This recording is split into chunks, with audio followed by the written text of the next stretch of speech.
Herkese salam. Bugün Azərbaycandakı Türkiyədəki Tosuncuq vakası kimi bir dolandırıcılıq vakasını ələ alacaq. Normalde bu hadisənin üzərindən çox il keçib. Amma dedim ki, madəm ki Türkiyədə Tosuncuq haqqında videolar çəkib, mən niyə bu olay haqqında video çəkməyim?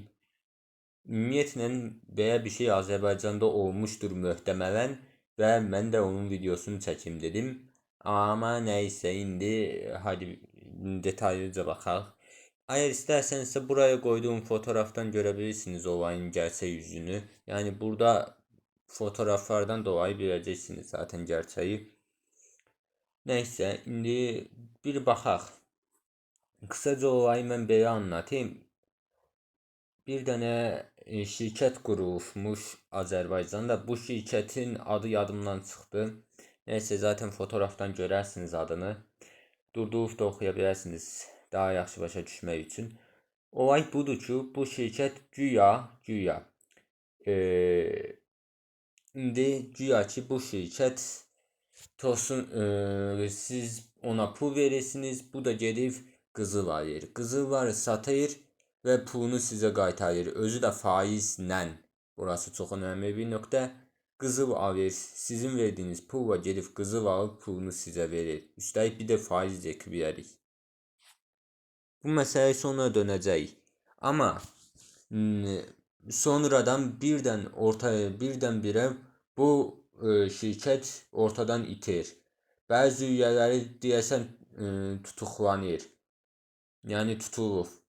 Amma yenə də bəzi üyələri də qaçıbmış deyəsən. Elə başa düşdüm mən olayı. Buradakı məsələdə əslində belə baxanda dolandırılmaq həqiqətən pis şeydir. Lakin belə baxanda bu yəni möhtəmələn çox təcrübəsizlər idi bu oyuna düşənlər. Çünki biraz təcrübəli olan məncə baxardı ki, bu işin məntiqini sorgulamaz mıydı yani? Sonuçta səndən pul alır ve o pulla gedib qızıl alır, özünə də xeyir götürmədən sənə verir. Üstəlik bir də faizlə verir ki, bu zaten çox da mümkün bir sistem deyil. Açıqca bu piramida sistemi idi və nitəkim də elə idi. Bu piramida sistemi dağıldı Tosuncuq çiftlik kimi. Bundan dolayı bir çox insan mağdur oldu.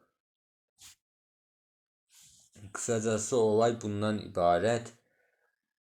Amma belə baxanda bunu elə bil ki, indi yenə yaşandı. Real Business-idi deyəsən onun adı. Zevsin reklam etdiyi. Bu da eyni bir şəkildə idi.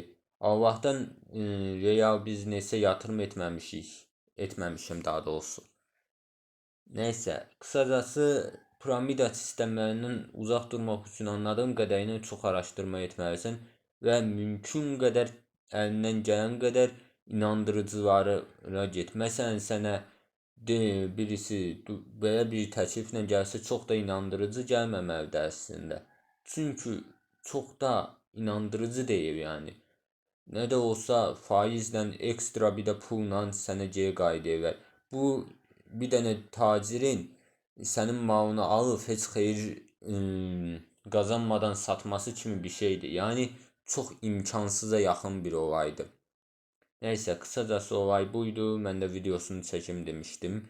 Siz bunu seçmediğiniz için bu daha gecikti. Ama dedim ki fərqli içerik de olsun, bunu çekim indi də.